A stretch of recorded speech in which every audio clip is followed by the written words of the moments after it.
Haleluya, Shalom Bapak Ibu kasih dalam nama Tuhan Yesus. Kembali kita pada pagi hari ini bertemu di dalam ibadah online. Hari ini kita beribadah untuk memperingati Jumat Agung bersama dengan Paskah. Oleh sebab itu Bapak Ibu, mari kita persiapkan hati kita mau memberi yang terbaik, kita mau masuk ke dalam hadirat Tuhan. Haleluya. Mari saya ajak Bapak Ibu untuk kita boleh sama-sama berdoa. Haleluya. Syukur bagimu ya Bapak, buat setiap kebaikan-Mu, kasih-Mu, anugerah-Mu di dalam hidup kami. Kembali pada pagi hari ini ya Tuhan, Engkau boleh pertemukan kami di dalam ibadah online ya Bapak. Kami percaya Tuhan, semua karena kebaikan-Mu, semua karena anugerah-Mu ya Tuhan Yesus. Terima kasih ya Bapak, pada hari ini ya Tuhan, kami mau datang ke dalam hadirat-Mu, kami membawa persembahan kami yang terbaik, ucapan syukur kami ya Bapak, buat setiap kebaikan-Mu di dalam hidup kami. Terima kasih ya Tuhan Yesus, kiranya Engkau yang memimpin ibadah kami ya Tuhan, dari awal pertengahan hingga pada akhirnya, biar nama Tuhan yang kami tinggikan, nama Tuhan yang kami muliakan. Terima kasih ya Bapak, hanya di dalam nama Tuhan Yesus kami berdoa dan mengucap syukur. Sama-sama kita siapkan katakan amin. Haleluya. Kita beri kemuliaan bagi Tuhan kita, sebab pada hari ini Dia telah mengangkat kita menjadi pemenang, bahkan kita lebih daripada pemenang. Haleluya.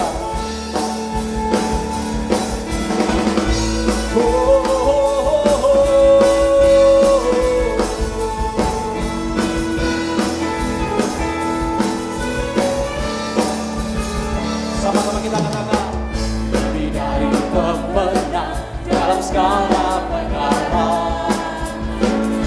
bisa dikalahkan oleh kuasa darahnya. Jika Allah di pihak kita, siapa dapat melawan?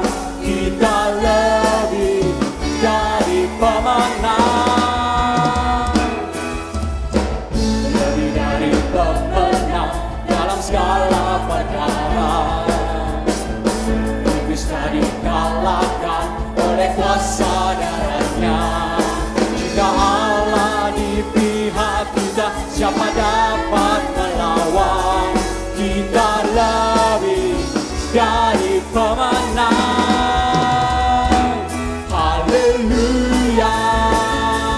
Kibarkanlah panjinya, Yesus Raja segala raja. Haleluya.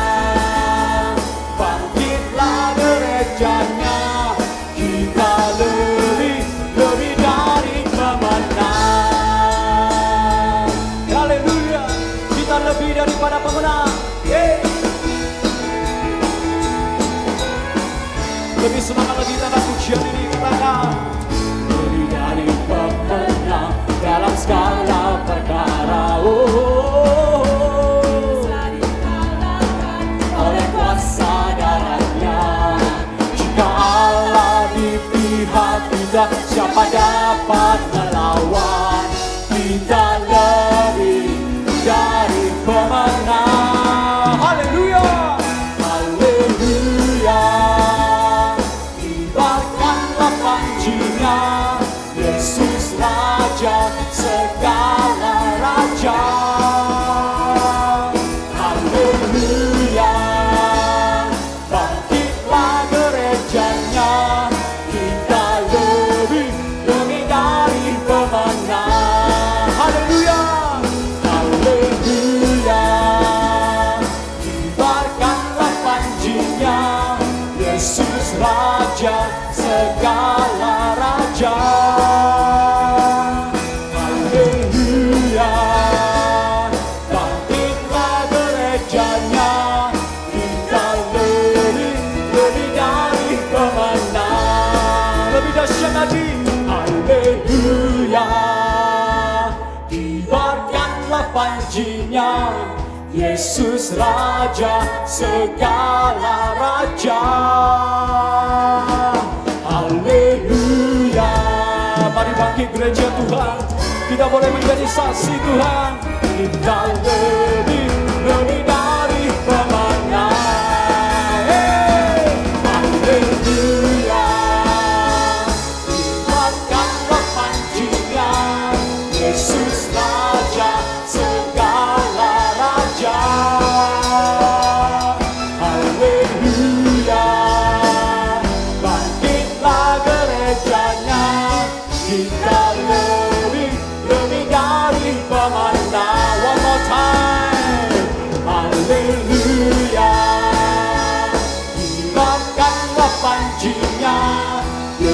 Raja segala raja. Haleluya, bangkitlah gerejanya, kita lebih dari pemenang. Kita lebih dari pemenang. Katakan, saya lebih dari pemenang. Lebih dari pemenang. Kita lebih dari pemenang. Haleluya.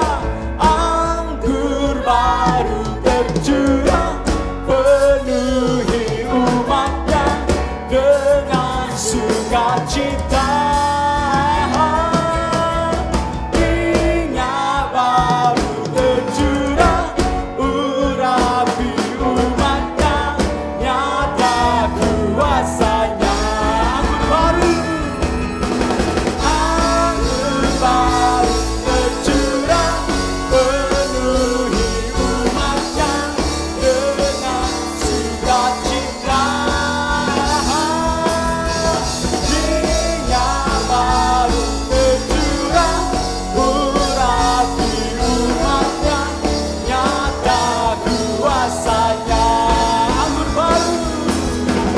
Anggur baru tercurah, penuhi umatnya dengan sukacita. Minyak baru tercurah, urapi umatnya, nyata kuasanya. Nyata kuasanya. Nyata kuasanya.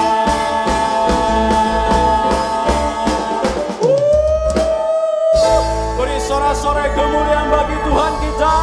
Tepuk tangan yang dahsyat bagi Tuhan kita. Haleluya. Haleluya.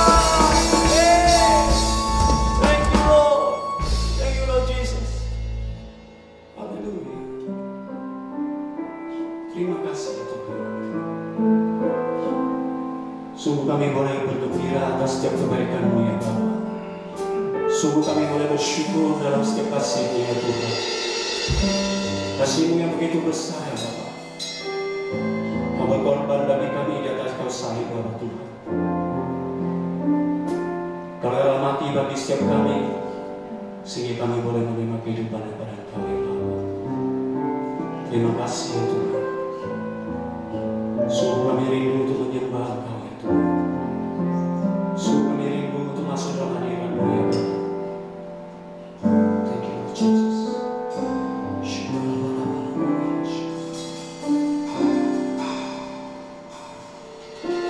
Sungguh besar setiamu, nyata di sepanjang hidupku. Darah-Mu telah layakan kehidupanku.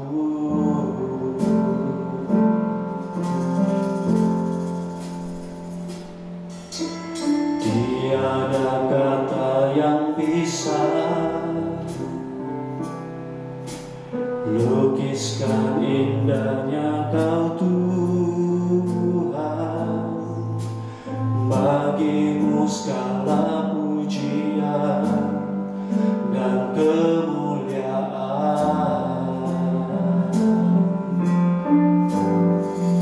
Ku tinggikan Engkau Tuhan, melebihi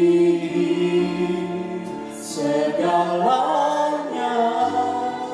lebih dalam ku menyembah dalam roh dan kebenaran. Ku tinggikan Engkau Tuhan, melebihi segalanya, lebih dalam ku menyembah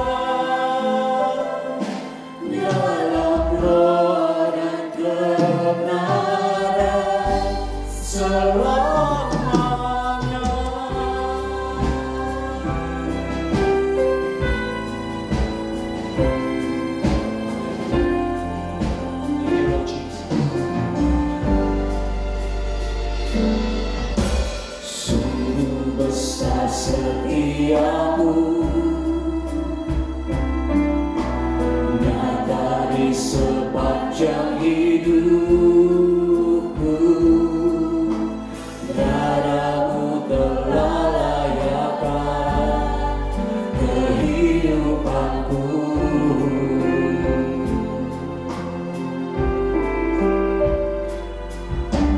Tiada kata yang bisa melukiskan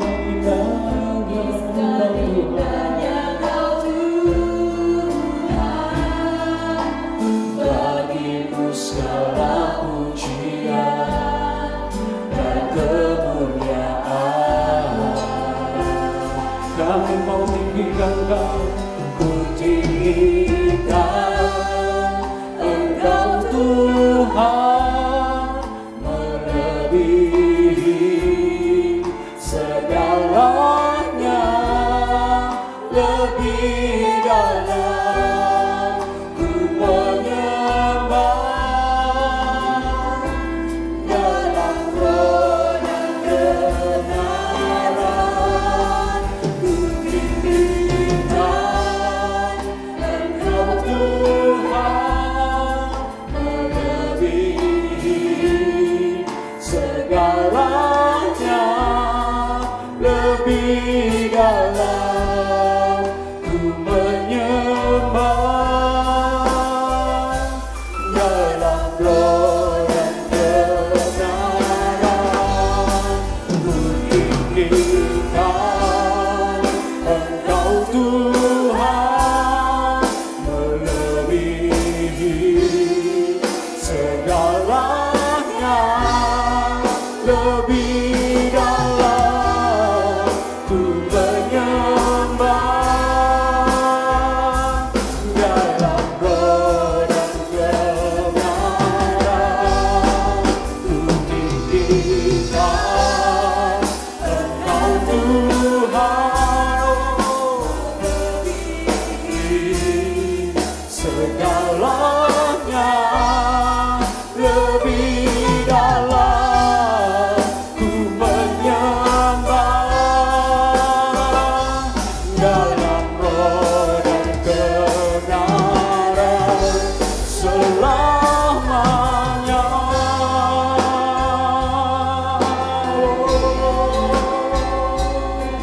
Kami menyembah-Mu Tuhan, kami mau tinggikan nama-Mu, beri pujian bagi-Mu, beri hormat bagi-Mu, sebab Kau yang layak terima segala hormat kemuliaan.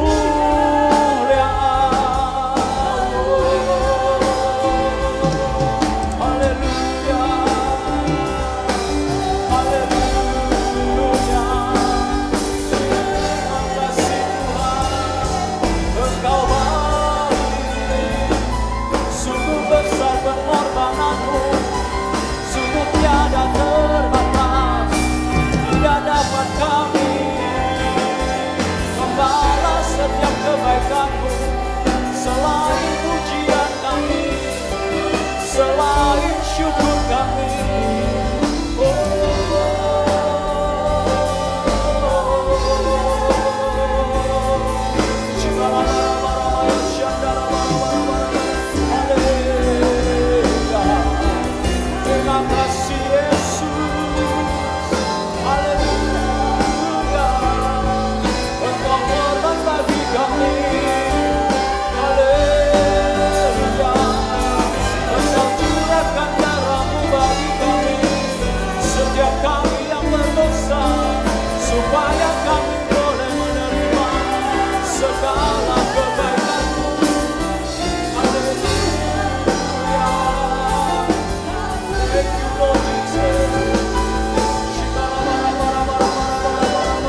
Engkau Tuhan melebihi segalanya, lebih Allah ku menyembah dalam roh dan kebenaran. Ku tinggikan Engkau Tuhan melebihi segalanya. Kami persilakan hamba ku menyembah dalam roh dan kebenaran. Ku tinggikan Engkau Tuhan melebihi segalanya, lebih dalam ku menyembah dalam roh dan kebenaran selamanya. Dalam roh dan kebenaran Tuhan, dalam roh dan kebenaran selamanya.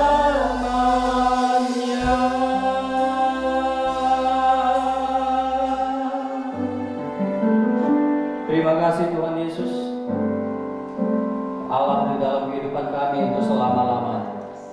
Kami mau menyembah Engkau Tuhan sampai akhir kehidupan kami. Terima kasih Tuhan pengorbanan-Mu. Terima kasih Tuhan untuk karya yang terbesar di dalam hidup kami. Lewat pengorbanan-Mu di kayu salib, lewat kebangkitan-Mu Tuhan, kami diubahkan, kami dipulihkan, kami dibaharui, kami diselamatkan Tuhan Yesus. Terima kasih Tuhan, terpujilah nama-Mu, terpujilah nama-Mu Tuhan Yesus. Mulialah nama-Mu Bapa. Haleluya Yesus. Karya terbesar dalam hidupku, pengorbanan-Mu yang selamatkanku. Engkaulah harta yang tak ternilai, yang ku miliki dan ku hargai. Yesus Engkau ku kagumi. Mari bersama-sama kita katakan, dalam hidupku pengorbanan-Mu yang selamatkanku. Engkaulah harta yang tak ternilai, yang ku miliki dan ku hargai. Yesus Engkau ku kagumi. Karya terbesar, terbesar,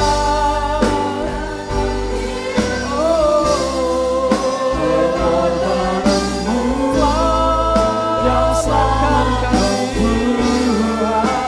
Engkaulah harta yang tak ternilai di dalam kehidupan kami Tuhan. Engkau yang kami kagumi dan ku hargai. Yesus Engkau ku kagumi. Yesus Engkau ku kagumi. Sekali lagi bersama-sama katakan, Yesus Engkau ku kagumi.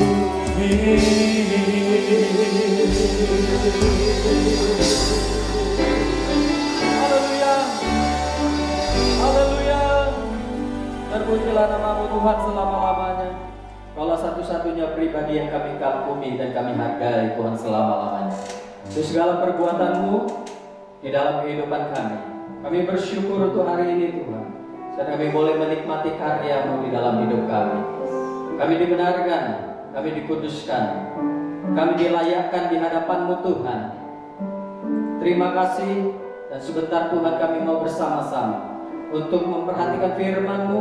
Kiranya Engkau mengurapi setiap kami, sehingga kami boleh dipahamkan, boleh dimengerti, dan dimampukan untuk melakukan firman-Mu Tuhan Yesus. Terima kasih Bapa yang baik. Segala pujian, syukur, hormat, kemuliaan bagi Engkau. Di dalam nama-Mu Tuhan Yesus kami berdoa dan mengucap syukur. Mari kita yang sama siap menerima firman Tuhan, kita katakan amin. Haleluya. Baik, puji Tuhan, Bapak Ibu yang dikasihi Tuhan. Ya, sebelumnya saya ucapkan kepada kita semuanya shalom. Puji Tuhan, damai sejahtera kiranya menyertai kita senantiasa. Dan juga saya mengucapkan kepada kita semuanya selamat memperingati Hari Paskah. Kiranya senantiasa penyertaan Tuhan, kuasa Tuhan, kasih Tuhan menyertai kehidupan kita. Bapak Ibu yang dikasihi Tuhan, pada hari ini kita akan memperhatikan firman Tuhan yang berkaitan dengan Paskah. Ya. Nah, kita tahu bahwa seluruh dunia merayakan yang namanya Paskah. Ya. Kalau di dalam bahasa Ibrani-nya disebut Pesach. Ya, di dalam bahasa Inggrisnya disebut Passover. Ya, Yunani Paskah. Nah, saudaraku, pada Jumat kita seluruh orang percaya, orang Kristiani juga memperingati yang hari kematian Tuhan Yesus yang kita kenal dengan Jumat Agung atau Good Friday dalam bahasa Inggrisnya. Jadi kedua peristiwa ini, kematian atau Jumat Agung dan juga kebangkitan yang kita peringati pada hari ini, ya itu sangat berkaitan erat, ya.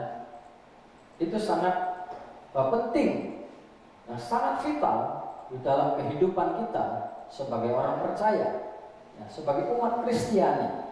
Kedua peristiwa ini begitu penting.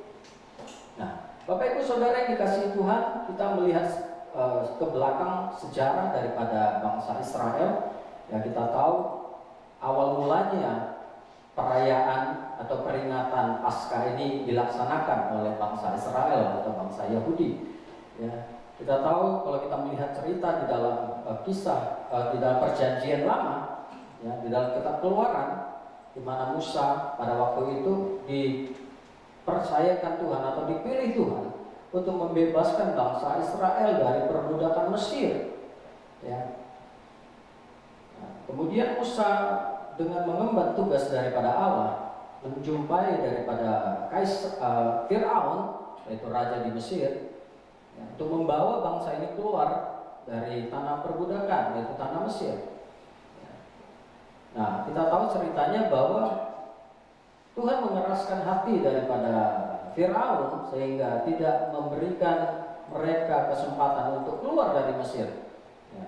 Kenapa? Karena orang Israel, bangsa Ibrani ini mereka diperbudak untuk membangun kota-kota, membangun kerajaan daripada Mesir. Nah, saudaraku, yang kita tahu ceritanya bahwa kemudian Tuhan memberikan tulah, ya, sebagai menunjukkan mukjizat Tuhan. Ya. Tulah pertama sampai ke-9,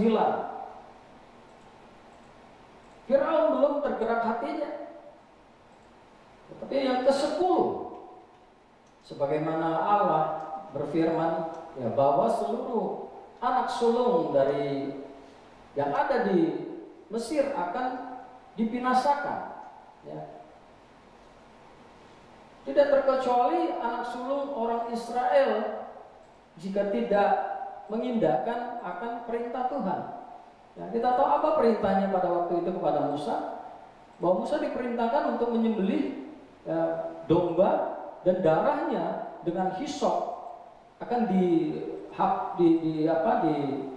ditandai ambang pintu, ya, kanan kiri dan atasnya, tiang dan atasnya, ambang pintu.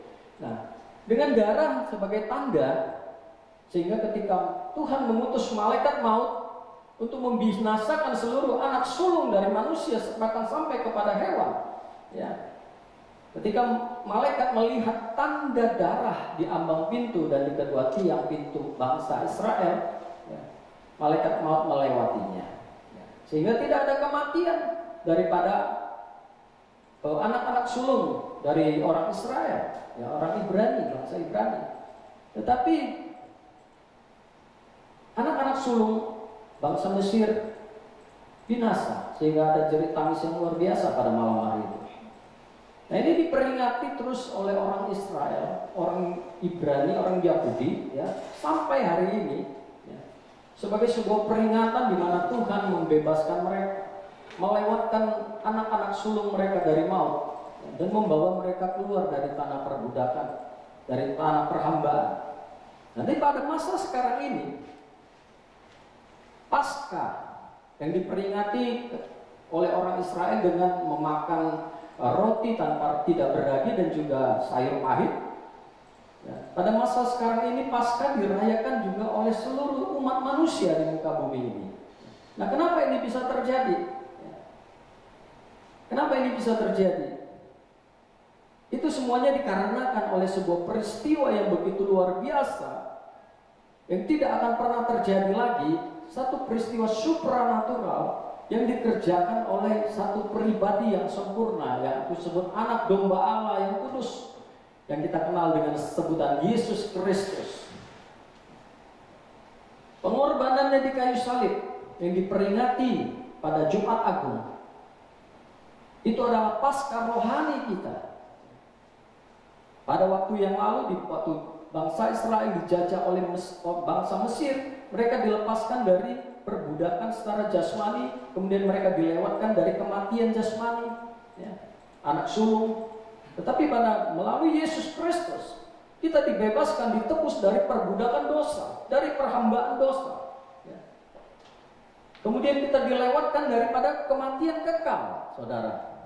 Nah, ini yang Tuhan Yesus kerjakan melalui pengorbanannya di kayu salib.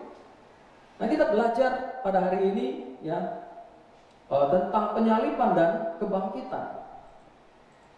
Saya ambil dari Kisah Para Rasul. Kita baca firman Tuhannya di dalam Kisah Para Rasul, pasal yang kedua, ayat ke-22 sampai ke-24. Demikian firman Tuhan. Hai orang-orang Israel, dengarlah perkataan ini.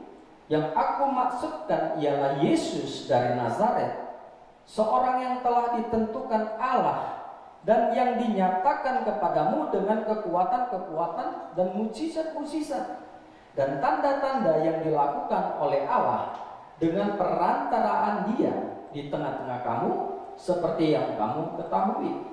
Ayat 23, Dia yang diserahkan Allah menurut maksud dan rencananya telah kamu salibkan dan kamu bunuh oleh tangan bangsa-bangsa durhaka. Tetapi Allah membangkitkan Dia dengan melepaskan Dia dari sengsara maut, karena tidak mungkin Ia tetap berada dalam kuasa maut itu. Yesus inilah yang dibangkitkan Allah. Dan ayat 32, saya lompat ke ayat 32. Yesus inilah yang dibangkitkan Allah, dan tentang hal itu kami semua adalah saksi. Nah, ini ketika Rasul Petrus, ini peristiwanya setelah mereka mengalami yang namanya pencurahan Roh Kudus, hari Pentakosta. Kemudian Petrus, satu pribadi yang menyangkal Tuhan Yesus 3 kali sebelum ayam berkokok, dia diubahkan menjadi seorang yang pemberani. Dia muncul di depan dan dia menyampaikan firman Tuhan kepada orang-orang Israel. Ya. Dikatakan, hai orang Israel, dengarlah perkataan ini. Dia menyampaikan apa yang Yesus lakukan melalui penyalipannya, melalui kebangkitannya. Di ayat yang ke-32, Yesus ini dibangkitkan Allah dan kami semuanya menjadi saksi, dikatakan oleh Petrus. Nah, kita perhatikan dengan baik, ya, bahwa penyalipan yang dilakukan oleh orang-orang Israel, oleh orang Farisi, oleh imam-imam kepala melalui serdadu-serdadu Romawi, ya, Itu adalah sebuah peristiwa yang seperti saya katakan tadi, adalah sebuah peristiwa yang supranatural. Terlalu sulit untuk kita mengerti, terlalu sulit untuk kita bisa pahami secara akal sehat. Makanya hal ini sampai saat ini tetap menjadi kontroversi, menjadi perdebatan, apalagi oleh orang-orang yang tidak percaya. Ini terlalu sulit untuk dimengerti. Ya, sampai ada yang berkata, kenapa Tuhan nggak bisa menyelamatkan dirinya? Kenapa Tuhan harus mati? Katanya Tuhan, karena mereka tidak mengerti ada nilai-nilai kekekalan yang disampaikan melalui peristiwa ini. Bahkan bangsa Israel yang telah melihat mujizat Tuhan, yang dikatakan di situ, dengarkanlah perkataan ini, Yesus dari Nazaret, seorang yang ketukan Allah, dinyatakan kepadamu dengan kekuatan, dengan mujizat-mujizat. Tetapi ini tidak bisa membuat mereka percaya kepada Tuhan Yesus. Dan mereka menyalibkannya. Dan ini terjadi, saudaraku. Orang terlalu sulit untuk memahami kenapa Yesus sampai disalib.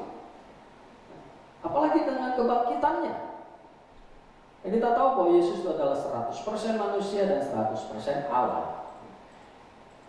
Ketika dia disalibkan itu dia dalam kondisinya, dalam kondisi manusia. Yang mati adalah kemanusiaannya. Tetapi dalam 100% kealahannya dia tidak bisa mati. Dan inilah yang bangkit dari kematian. Nah, saudaraku, kita perhatikan dengan baik bahwa penyaliban dan kebangkitan Yesus, ya, itu berbicara tentang sebuah karya yang menyangkut kepada nilai-nilai kekekalan, ya. Bukan kepada hal-hal yang bersifat jasmani, ya. Bukan kepada sifat-sifat yang duniawi yang dapat binasa, tetapi apa yang dilakukan melalui penyaliban dan kebangkitannya ada nilai-nilai kekekalan yang harus kita perhatikan. Sehingga kita tidak hanya sekedar mengikuti perayaan atau peringatan Paskah setiap tahunnya, tanpa kita pun memahami bahwa ada nilai-nilai kekekalan yang akan disampaikan oleh Allah melalui karya penyaliban dan kebangkitan Yesus. Ya, nah kita melihat, saudaraku, penyaliban bagi sebagian orang, terlebih lagi orang yang tidak percaya bahwa penyaliban atau kematian Tuhan Yesus di atas kayu salib itu merupakan sebuah kekalahan. Sebuah kekalahan. Tuhan sampai harus disalib. Ini merupakan sebuah penghinaan. Sebuah kekalahan di pemandangan orang-orang yang tidak percaya. Tetapi di pemandangan orang-orang yang percaya bahwa ini adalah sebuah awal kemenangan. Ini adalah sebuah awal pengharapan bagi orang-orang percaya. Ya. Nah, penyaliban itu adalah sebuah kemenangan yang Tuhan nyatakan. Dan melalui kebangkitannya kemenangan ini disegel, saudara. Kemenangannya dimaterai lewat kebangkitannya. Nah, saudaraku, ini hal yang sangat sulit untuk dipercaya. Bahkan oleh orang-orang Israel pada waktu itu, oleh imam-imam kepala, oleh orang-orang Farisi. Dan kebangkitannya menimbulkan sebuah kegaduhan, menimbulkan sebuah kegentaran kepada para imam kepala dan juga orang-orang Farisi pada waktu itu yang menyalibkan Yesus. Menimbulkan sebuah kegentaran.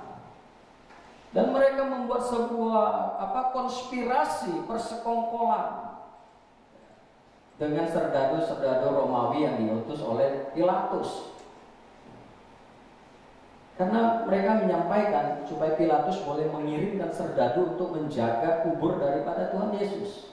Nah, setelah dia disalib, diturunkan, lalu dimasukkan ke sebuah lubang dan ditutup dengan batu yang besar dan disiapkan serdadu untuk menjaga. Ya, para kepala, imam-imam kepala dan orang Farisi ini berkata kepada Pilatus, Dia yang berkata bahwa dia akan bangkit pada hari ketiga.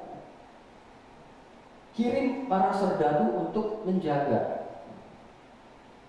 Nah saudaraku, kita melihat ketika Yesus bangkit, itu tidak hanya disaksikan oleh Maria ya, dan wanita yang lain yang menyertainya, tetapi pada waktu itu kondisi daripada kuburan itu dalam keadaan penjagaan dari serdadu. Dan serdadu ini menyaksikan akan kebangkitan Tuhan. Saya percaya pada waktu itu serdadu-serdadu ini juga menyaksikan. Sehingga di dalam perjalanannya ya, serdadu ini melaporkan kepada imam-imam kepala, orang-orang Farisi bahwa Yesus telah bangkit. Yesus Kristus telah bangkit dari kematian ya. Di dalam Matius 27 dan 28 itu bisa dilihat nanti, itu ada sebuah persekongkolan dan para imam menjadi takut, menjadi gentar. Orang-orang Farisi menjadi gentar. Nanti kalau kabar kebangkitan Yesus itu tersebar, maka mereka bisa kehilangan pengikut. Mereka bisa kehilangan pamor. Dan saat itu terjadi konspirasi, pembohongan, yang kita kenal sekarang itu hoax. Ini berbahaya sekali. Para kepala, imam-imam kepala dan juga orang-orang Farisi berkata kepada serdadu ini ya, dengan memberikan imbalan bahwa nanti menyebarkan kabar bohong bahwa mayat daripada Tuhan Yesus atau jenazah itu tidak bangkit, tetapi dicuri oleh murid-muridnya. Dan itu tersebar, sehingga tidak heran sampai hari ini masih begitu banyak orang-orang Yahudi, orang-orang Israel yang tidak percaya dengan kebangkitan Tuhan Yesus. Kenapa? Karena termakan hoax. Sama seperti masa sekarang ini, begitu berbahaya. Kabar bohong itu bisa mempengaruhi ya. Tapi kita perhatikan di sini, ini secara tidak langsung sebuah pengakuan dari imam kepala dan juga orang-orang Farisi akan kebangkitan Tuhan. Cuma mereka tidak terus terang kepada orang ya, karena mereka takut kehilangan pamor, kehilangan pengikut dan lain sebagainya. Nah kita perhatikan di sini ya, ada nilai-nilai kekekalan lewat penyaliban dan kebangkitannya. Jadi bukan hanya sekedar disalib kemudian bangkit ya, untuk membuat hal-hal yang bersifat duniawi. Disalibkan dengan bilur-bilurnya, kita disembuhkan dari sakit penyakit. Saudara, saya mau katakan kepada kita, yang dimaksud dengan kita disembuhkan dari bilur-bilurnya dengan oleh semua sakit penyakit itu bukan berbicara tentang penyakit jasmani. Karena orang tidak percaya juga kalau sakit diobati sembuh. Dan kalau untuk hal-hal yang sakit penyakit jasmani disembuhkan oleh bilur-bilurnya, maka kita sebagai orang Kristen tidak perlu lagi yang namanya mengidap sakit penyakit. Kita semuanya sehat. Tapi kepada kenyataannya kita sebagai orang percaya juga mengalami sakit penyakit.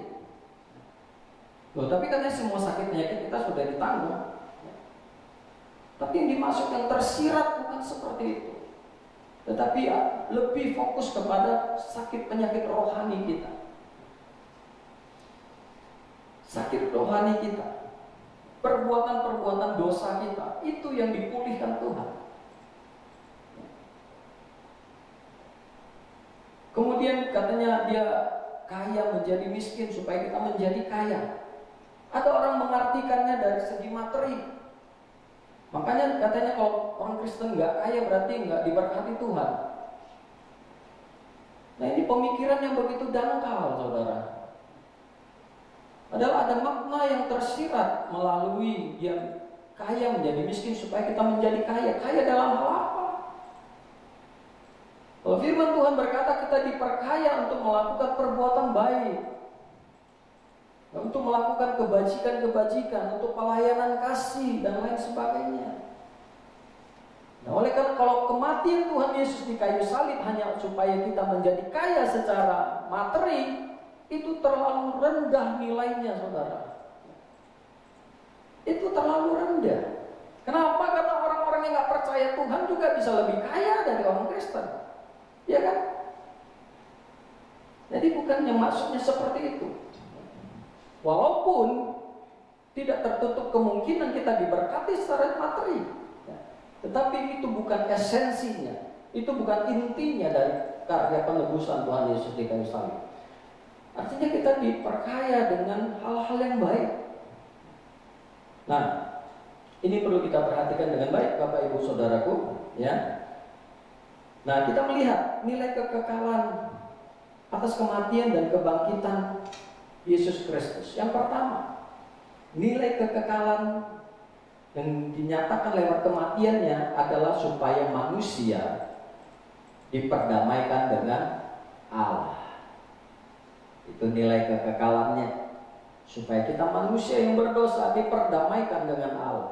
Dan kita tahu sejak manusia jatuh ke dalam dosa melalui Adam dan Hawa, manusia telah kehilangan persekutuan dengan Allah. Dikatakan manusia menjadi seterunya daripada Allah. Sebagaimana dicatat di dalam Roma 5 ayat 10, ketika masih seteru dikatakan, kata Rasul Paulus, kita masih seteru. Seteru ini apa ini? Seteru artinya lawan. Ketika kita masih menjadi lawannya Allah, diperdamaikan dengan Allah oleh kematian anaknya. Saudara, jadi penyaliban Tuhan Yesus itu berbicara bagaimana Tuhan memulihkan hubungan manusia dengan Allah. Didamaikan. Yang dulunya kita bertentangan dengan Allah, kita menjadi seterunya. Tetapi kita diperdamaikan oleh kematian anaknya, yaitu Yesus Kristus. Nah, kita tahu Bapak Ibu Saudaraku, peristiwa ketika Yesus di kayu salib, ya, menjelang dia menghembuskan nafasnya yang terakhir sekitar jam 3. Kemudian pada waktu itu dia menghembuskan nafasnya yang terakhir, apa yang terjadi? Sebagaimana yang pernah dia katakan, ya, bahwa bait suci akan terbelah menjadi 2 dari atas sampai ke bawah. Dan ini berbicara tentang apa? Bahwa kita tahu pada masa itu orang Yahudi memiliki tempat beribadah bait suci, ya, itu dalamnya ada yang namanya tirai, ya, itu adalah pembatas. Ada ruang kudus, ruang maha kudus. Jadi tidak sembarangan orang masuk ke ruang maha kudus. Itu adalah orang-orang yang ditentukan, para imam. Jadi jemaat itu tidak bisa langsung berhubungan dengan Allah, harus melalui imam. Nanti disampaikan kepada imam, imam harus menyampaikan kepada Allah. Lalu ruang maha kudus, ruang kudus, ya. Nah, itu tirainya terbelah. Ini berbicara apa? Bahwa tidak ada lagi penghalang, tidak ada lagi sekat di antara Allah dengan manusia. Artinya kita bisa kapan saja untuk datang kepada Tuhan, di mana saja kita bisa datang kepada Allah. Kita tidak lagi mempunyai gap oleh karena kematian Tuhan Yesus. Itu nilai kekekalan yang ada di dalam karya penyaliban Tuhan, ya. Di dalam Matius 25 ayat 51, kemudian Markus 15 ayat 38, itu dikatakan tabir bait suci terbelah dari atas sampai ke bawah. Di dalam Ibrani pasal yang keempat ayat 24, ya, itu dikatakan Yesus adalah imam besar agung, saudara. Kita tahu pada sebelum kematian Tuhan Yesus, orang Yahudi atau bangsa Israel ketika menghadap Allah, dia harus melalui yang namanya imam.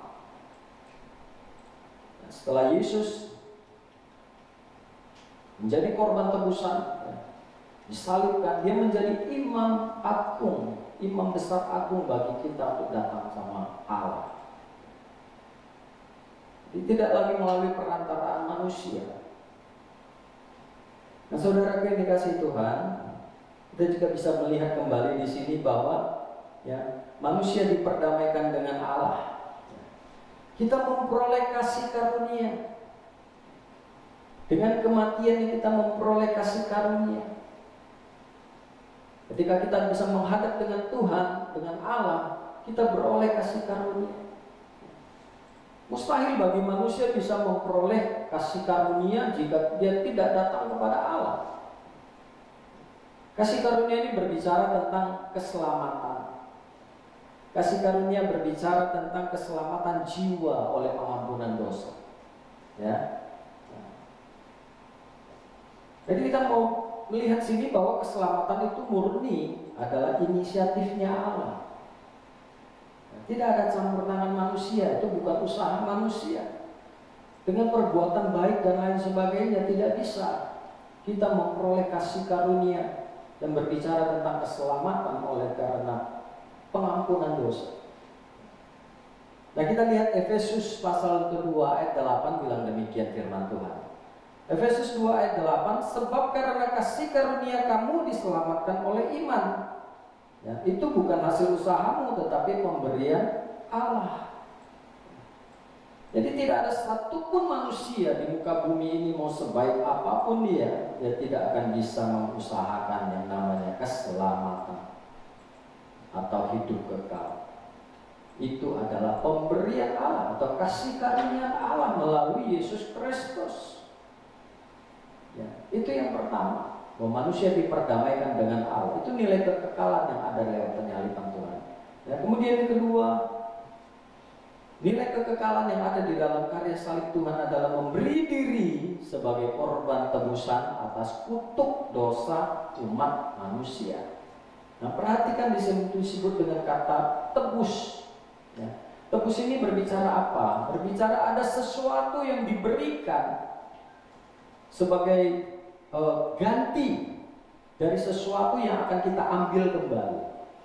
Nah, kalau kita menggadaikan sesuatu di pajak pergadaian, ya, kita menggadaikan sesuatu dan ketika kita akan mengambil kembali barang yang kita gadaikan, kita harus memberikan sesuatu sebagai tebusan. Biasanya adalah uang, ya, kalau masa sekarang ini. Untuk mengambil kembali, tidak bisa kalau kita cuma baik-baiki aja pegawai pajak itu. Ya, kita baik-baikin, kemudian dia akan berikan itu. Nggak bisa, harus ada harga yang dibayar supaya apa yang telah digadaikan itu bisa diambil kembali. Ya. Itu tebusan. Jadi keselamatan itu nggak bisa dengan kita hanya baik-baik, ya, hidup baik-baik, tapi harus ada sebuah tebusan. Yesus Kristus dikatakan sebagai korban tebusan. Ya. Di dalam 1 Petrus pasal yang pertama ayat 18 sampai 19 bilang gini. Sebab kamu tahu bahwa kamu telah ditebus dari cara hidupmu yang sia-sia yang kamu warisi dari nenek moyangmu itu, bukan dengan barang yang fana, bukan pula dengan perak atau emas, melainkan dengan darah yang mahal, yaitu darah Kristus yang sama seperti darah anak domba yang tak bernoda dan tak bercacat. Nah, saudara, firman Tuhan dengan begitu jelas, ya, menyatakan kepada kita umat manusia bahwa kita tidak bisa menebus diri kita sendiri dengan apapun yang kita miliki. Ya. Makanya ada lagunya, bukan dengan barang fana, ya, tapi dengan darah yang mahal, darah yang tak ternilai, yang begitu berharga. Yesus Kristus digambarkan sebagai anak domba Allah yang tak bernoda, yang tak bercacat. Dan kita tahu bahwa pada masa perjanjian lama ketika akan dilakukan korban penebusan dosa itu, kambing dombanya nggak boleh ada yang cacat. Dia harus dalam keadaan sempurna. Nggak boleh ada yang timpang, nggak boleh ada yang kudisan, lain dan sebagainya. Nggak bisa. Harus benar-benar sempurna hewan yang dikorbankan. Nah, Yesus Kristus sebagai anak domba Allah adalah yang tak bercacat, tak bernoda. Nah itu, saudaraku, kita lihat di sini bahwa memberi diri sebagai korban tebusan. Untuk apa? Perhatikan, untuk dosa umat manusia. Ya, jadi Yesus Kristus itu sebagai korban tebusan supaya kita itu menjadi sehat secara jasmani. Ya. Supaya kita itu menjadi makmur, untuk kita hidup kita itu bahagia, damai-damai, nggak ada persoalan. Ya. Itu terlalu rendah untuk karya yang terbesar. yang Tuhan lakukan melalui tebusannya. Sebab dikatakan dia menebus kita atas kutuk dosa umat manusia. Nah, kita tahu firman Tuhan berkata bahwa upah dosa adalah maut. Bahwa setiap kita ini sebenarnya sudah menjadi sesungguhnya kita sudah harus menjalani yang namanya hukum dosa, yaitu adalah maut, kematian kekal. Untuk itu Yesus datang, untuk itu Yesus mengorbankan dirinya, supaya kita ditebus, kita diambil kembali. Dan dia memberikan dirinya sebagai korban tebusan untuk kutuk. Dia menjadi kutuk, memberikan dirinya, seharusnya kutuk yang kita terima, yang harus kita tanggung, itu ditimpakan kepadanya. Nah, saudaraku, di dalam 2 Korintus pasal yang kelima ayat 21 bilang gini, dia yang tidak mengenal dosa, yang tidak mengenal dosa telah dibuatnya menjadi dosa. Karena siapa? Karena kita. Supaya dalam dia kita dibenarkan oleh Allah. Ya, jadi jelas Bapak Ibu Saudaraku, Yesus tidak kenal dosa, tapi dibuat Allah menjadi dosa karena kita. Artinya dosa kita ditanggungkan kepada dia. Makanya saya melihat sini adalah sebuah nilai kekekalan yang tidak bisa kita sia-siakan, yang tidak boleh kita sia-siakan. Ya. Kemudian kita melihat di sini yang kedua, nilai kekekalan. Tadi lewat kematiannya, sekarang lewat kebangkitannya. Ada pesan-pesan yang Tuhan ingin kita mengerti dengan baik. Ada nilai kekekalan lewat kebangkitannya. Yang pertama adalah kebangkitan yang merupakan sebuah jaminan atau sebuah segel, sebuah materai akan kebangkitan orang-orang yang percaya untuk memperoleh hidup yang kekal. Nah, saudaraku, kalau Yesus mati dan dia tidak bangkit, maka sia-sialah iman percaya kita kepada dia. Bahkan di dalam firman Tuhan bilang gini, ya, di 1 Korintus pasal 15 ayat 14 dan ayat yang 17, dia katakan demikian. Tetapi andai kata Kristus tidak dibangkitkan, maka sia-sialah pemberitaan kami dan sia-sialah juga kepercayaan kamu. Nah, Rasul Paulus berkata, tetapi andai kata Kristus tidak dibangkitkan, Kristus mati, kemudian dia sudah tidak bangkit dari antara orang mati, maka pemberitaan Injil daripada mereka rasul-rasul ini sia-sia. Ya. Maka kita yang percaya juga sia-sia. Kita tidak ada bedanya dengan orang-orang yang tidak percaya sama Tuhan. Berakhir dengan kematian kekal. Tapi puji Tuhan, ya saudaraku, bahwa Yesus setelah dia mati, dia tidak tinggal di alam maut, tapi dia bangkit sebagai yang sulung, yang pertama. Kemudian kita yang menjadi miliknya, kita akan dibangkitkan. Ini sebuah materai, sebuah garansi, sebuah jaminan. Kalau Yesus hanya mati saja kemudian tidak bangkit, maka dikatakan sia-sialah pemberitaan mereka, pemberitaan Injil, pemberitaan akan kesaksian, dan sia-sialah juga katanya kepercayaan kita, iman kita. Sia-sia, Bapak Ibu. Ya, tidak ada artinya kita mempertahankan untuk menjadi orang Kristen jika Yesus tidak dibangkitkan. Nah, itu yang pertama, ya. Nilai kekekalan daripada kebangkitannya, bahwa ada jaminan untuk kebangkitan setelah kita mengalami kematian secara jasmani, kemudian akan memperoleh hidup kekal. Ini sebuah kepastian, jadi tidak lagi semoga atau mudah-mudahan, tapi ini sebuah kepastian. Dan yang kedua, nilai kekekalan lewat kebangkitannya apa? Yaitu ada pembaharuan kehidupan manusia rohani kita. Ya. Pembaharuan manusia rohani kita. Kita diberi otoritas untuk melakukan perbuatan-perbuatan yang baik. Dikatakan di dalam Roma pasal yang ke-6 ayat 5 sampai 6. Roma 6 ayat 5 sampai 6. Sebab jika kita telah menjadi satu dengan apa yang sama dengan kematiannya, kita juga akan menjadi satu dengan apa yang sama dengan kebangkitannya. Karena kita tahu bahwa manusia lama kita telah turut disalibkan supaya tubuh dosa kita hilang kuasanya, agar jangan kita menghambakan diri lagi kepada dosa. Dan di situ dikatakan sebab kita telah menjadi satu dengan kematian, kita juga akan menjadi sama dengan kebangkitannya. Manusia lama kita telah turut disalibkan. Artinya manusia lama adalah kebiasaan-kebiasaan kita yang lama, yang penuh dengan perbuatan-perbuatan yang menentang akan Tuhan. Kita dimatikan, disalibkan, supaya tubuh dosa kita ini hilang, dikatakan kuasanya.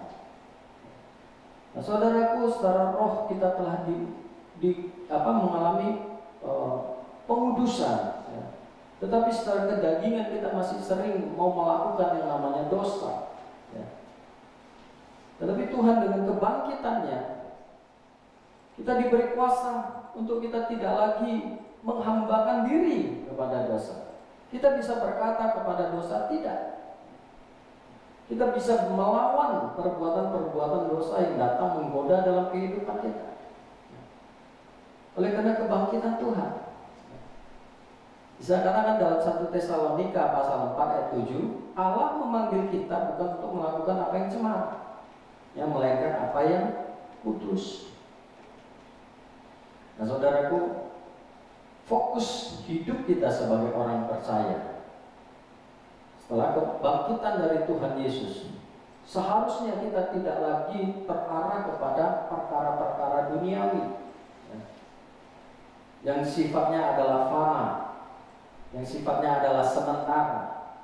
Tetapi fokus hidup kita seharusnya tertuju kepada yang sifatnya kekekalan atau kerajaan Allah, ya. Kita tidak lagi fokus atau tidak kita memberi diri kita lagi untuk hal-hal duniawi. Bukan berarti kita tidak boleh lagi makan, tidak boleh lagi tamasya dan lain, kita tidak boleh lagi kerja, nggak seperti itu. Ya, itu bukan intinya. Tapi intinya itu hanya sebatas sebuah kenikmatan yang Tuhan beri dalam kehidupan kita.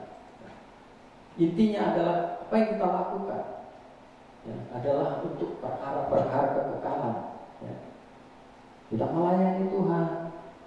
Kita memberitakan Injil, kita melakukan perbuatan-perbuatan yang baik, pelayanan kasih, membantu orang dan lain sebagainya. Nah, ini yang Tuhan mau lewat pembaharuan manusia rohani kita. Kita diberi otoritas untuk tidak lagi takluk kepada perhambaan dosa. Saya percaya kalau orang dunia saja, suatu bangsa ketika telah diberi kemerdekaan, dia tidak akan mau lagi kembali untuk dijajah. Nggak ada itu orang yang sudah bangsa yang merdeka kemudian berkata kepada penjajahnya, jajah lagi, aku jajah lagi. Nggak ada. Perhamba lagi aku, perhamba lagi aku. Tetapi hidup di dalam satu kemerdekaan. Dalam hal ini kita sebagai orang percaya, kita hidup di dalam sebuah kemerdekaan atas perbudakan dosa, atas perhambaan dosa. Nah, jadi itu yang perlu kita perhatikan sebagai orang Kristen, sebagai orang percaya. Kematian dan kebangkitan Yesus Kristus itu bukan berbicara tentang hal-hal duniawi, tapi ada nilai-nilai kekekalan yang tersirat di dalamnya yang harus kita perhatikan dengan baik. Ya, kalau kita sekedar melihatnya, ya ini seperti biasa-biasa aja, ya. Seperti kalau kematiannya disalibkan, ya udah seperti itu, biasa-biasa aja. Kita tidak menangkap apa pesan yang tersirat di dalam penyalibannya, di dalam kebangkitannya. Kita menganggap biasa-biasa aja. Kita mau coba, kita lebih fokus, kita lebih mendalami, ya, akan kebenaran firman Tuhan, sehingga kita bisa menjadi orang-orang yang benar-benar hidup di dalam kuasa kemenangan daripada Yesus Kristus. Melalui kebangkitannya, ya, kita boleh sampai akhir kehidupan ini, kita akan memperoleh apa yang dijanjikan Tuhan. Itu merupakan sebuah kepastian bagi kita. Ya, puji Tuhan, itu aja yang saya sampaikan pada hari ini. Kiranya semuanya boleh memberkati kita dan membuat kita lebih paham lagi, boleh mengerti lagi bagaimana menjalani kehidupan kita sebagai orang Kristen. Ya, lebih lagi kita tidak menjadikan kekristenan sebagai sebuah rutinitas agamawi. Tapi kita mau menjadi orang Kristen yang benar-benar hidup di dalam kebenaran, dan kebenaran hidup di dalam kita. Baik, puji Tuhan, Tuhan Yesus memberkati kita semuanya. Dan sebentar kita akan bersama-sama melaksanakan perjamuan kudus sebagai peringatan akan pengorbanan Tuhan Yesus di kayu salib yang telah Dia lakukan untuk menebus dosa kita, untuk memperdamaikan kita dengan Allah Bapa. Kita yang dulu adalah seterunya Tuhan, tetapi oleh karena pengorbanan Tuhan Yesus, kita dibenarkan, kita didamaikan dengan Allah. Kita tidak lagi memiliki sebuah jurang pemisah untuk kita datang kepada Tuhan. Kapan saja dan di mana saja kita bisa datang menghadap Tuhan, kita bisa datang menghadap tahta kudus. Oleh sebab itu, biarlah pada hari ini kita juga mau belajar Yesus Kristus sebagai korban tebusan atas semua kutuk yang seharusnya kita terima, dosa, upah dosa, maut yang harus menjadi bagian kita. Tetapi Tuhan telah menebusnya dan menanggungnya bagi kita, supaya kita memperoleh kehidupan yang baru, kita memperoleh kehidupan yang kekal. Dan juga kita pagi hari ini kita bisa memahami lewat kebangkitannya, kita akan mengalami pembaharuan kehidupan manusia rohani. Kita yang dulu sering melakukan perbuatan-perbuatan yang menentang Tuhan, kita jauh dari kata perbuatan baik, kita jauh dari perbuatan kasih. Tapi melalui kebangkitannya kita diberi kemampuan untuk menjadi manusia rohani yang melakukan kebajikan-kebajikan di dalam kehidupan kita. Kita diberi otoritas untuk memuliakan Tuhan. Kita diberi otoritas untuk tidak lagi diperhamba oleh dosa. Dan kita juga boleh mengalami jaminan kebangkitan untuk beroleh hidup kekal. Sebab Yesus Kristus yang menjadi sulung telah bangkit, maka kita yang menjadi miliknya. Kita percaya bahwa suatu hari kita juga akan mengalami kebangkitan bersama dengan Tuhan. Oleh sebab itu, biarlah pada hari ini kita mau sama-sama melaksanakan perjamuan kudus. Mari Bapak Ibu, saudaraku dimanapun Anda berada, Anda bisa mengangkat roti di tangan kanan, memegang roti dan mengangkatnya. Kita akan memperingati dan pengorbanan Tuhan Yesus yang dilakukannya lebih dari 2000 tahun yang lalu. Mari kita sungguh-sungguh, ini bukan hanya sebatas sebuah ritualitas kekristenan, tapi ini benar-benar merupakan sebuah peringatan, merupakan sebuah perenungan atas pengorbanan Tuhan. Roti yang ada di tangan kita yang menggambarkan tubuh dari Yesus Kristus. Bila kita boleh memberikan penghormatan, kita tidak sembarangan di dalam melakukan perjamuan kudus ini. Kita mengambil sikap yang hormat terhadap Tuhan. Mari saudara, Bapak Ibu yang dikasihi Tuhan, sekali lagi dengan hati yang penuh penghormatan kepada Tuhan, angkatlah roti di tangan kananmu. Pada malam hari sebelum Yesus Kristus ditangkap dan disalibkannya, mengadakan perjamuan makan Paskah bersama murid-muridnya. Dan ketika mereka sedang makan, Yesus mengambil roti, mengucap berkat, memecah-mecahnya, lalu memberikannya kepada murid-muridnya dan berkata, "Ambillah, makanlah, inilah tubuhku." Apakah saudara percaya bahwa roti yang ada di tangan saudara adalah tubuh Kristus yang terpecah bagi saudara? Oleh sebab itu, mari kita makan dengan iman dalam nama Tuhan Yesus Kristus.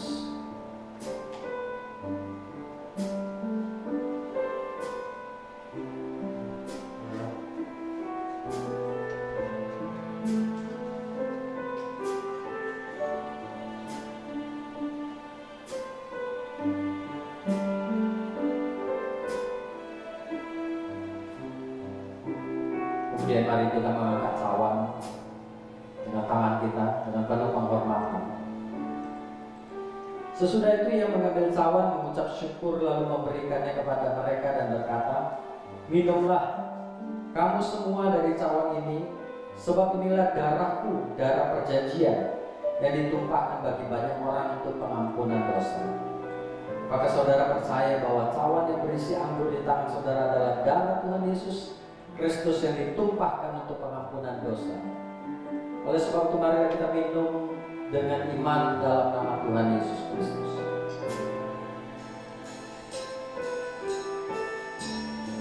Haleluya. Sebentar kita bersyukur kepada Tuhan buat semua yang telah Dia perbuat lewat karya salibnya, lewat kebangkitannya. Haleluya.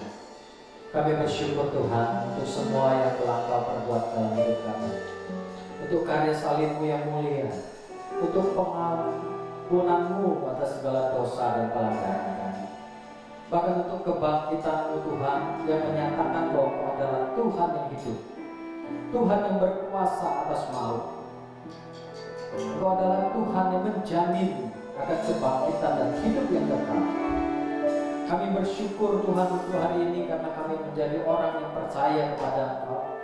Juga bukan oleh karena perbuatan baik kami, bukan oleh karena kekayaan kami, kepintaran kami, bukan oleh karena usaha kami, tapi semuanya semata-mata karena kasih karunia, karena pemberian Tuhan melalui Yesus Kristus, Juru Selamat kami dan penebus kami yang hidup.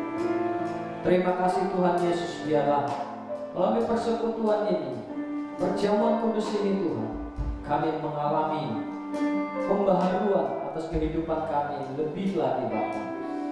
Kami boleh lebih lagi memiliki hati yang mengasihi Tuhan, yang semakin taat dan setia kepada Engkau Tuhan untuk melakukan segala perintah-Mu dalam kehidupan kami. Dan kami boleh menjadi saksi-Mu dimanapun kami berada, sebagaimana para rasul menjadi saksi-Mu Tuhan. Kiranya kami juga boleh menjadi saksi-saksi-Mu ya Tuhan, dimanapun Tuhan tempatkan kami.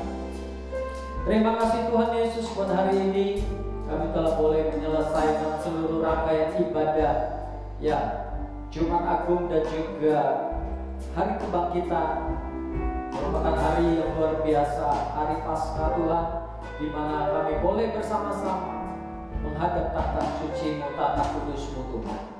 Terima kasih Bapa, kami bersyukur biarlah Tuhan pada hari ini melalui kuasa kebangkitan-Mu kami rindu akan banyak orang-orang yang dibangkitkan di dalam Tuhan, akan banyak orang-orang yang melihat kemuliaan Tuhan lewat perbuatan-perbuatan yang baik yang Tuhan percayakan kami untuk kami boleh melakukan. Bapa terima kasih, dan saat ini kami juga berdoa Tuhan, kiranya Tuhan kasih karunia-Mu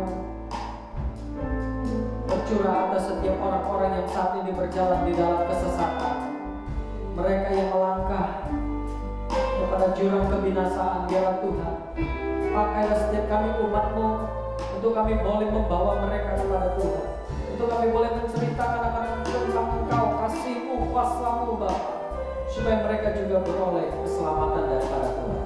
Ajar kami untuk terbeban terhadap orang-orang yang tersesat ini ya Tuhan. Terima kasih Tuhan ya Yesus, biarlah melalui kehidupan kami itu boleh menjadi terang dan garam Tuhan, agar orang-orang boleh melihat Tuhan dalam kehidupan kami Bapa. Terima kasih Tuhan Yesus yang memberkati juga setiap jemaat Tuhan dimanapun mereka berada saat ini beribadah. Kiranya Tuhan menolong dan memberkati mereka. Tuhan senantiasa memberkati keluar masuk mereka. Tuhan memberkati kesehatan mereka. Tuhan memberkati studi, rumah tangga, pekerjaan mereka Bapa. Biarlah umat-Mu boleh terus terpelihara roh, jiwa dan tubuhnya dengan baik. Dan Kau memagari umat-Mu dengan kasih karunia-Mu Tuhan, dari sekarang dan sampai selama-lamanya. Tuhan terima kasih, berkatilah hamba-hamba-Mu Bapa, agar boleh tetap dengan semangat untuk melayani Tuhan. Situasi kondisi apapun yang saat ini terjadi, itu tidak akan menyurutkan semangat hamba-hamba-Mu untuk memberitakan Injil-Mu Bapa. Baik dalam keadaan baik maupun tidak baik, Injil-Mu harus tetap disampaikan Tuhan Yesus. Berkati hamba-hamba-Mu, cukupkan segala kebutuhan hamba-hamba-Mu Bapa, bahkan keluarga mereka Tuhan. Terima kasih Tuhan Yesus, terpujilah nama-Mu. Mari kau umat Tuhan yang dikasihi Tuhan, angkatlah kedua tanganmu tinggi di hadapan Allah. Biarlah pada hari ini Tuhan memberkati dan menolong engkau. Tuhan menyinari engkau dengan wajahnya dan memberikan engkau kasih karunia. Tuhan menghadapkan wajahnya kepada engkau dan memberikan engkau damai sejahtera. Terimalah berkat kasih karunia dari Tuhan Yesus Kristus. Dan persekutuan dengan Roh yang Kudus menyertai kita sekalian. Mulai hari ini, besok, dan sampai Maranatha, Yesus Kristus datang kali yang kedua. Kita semua yang percaya dan diberkati Tuhan, bersama-sama kita katakan amin. Haleluya. Baik Bapak Ibu, selamat hari Minggu. Shalom, Tuhan Yesus memberkati.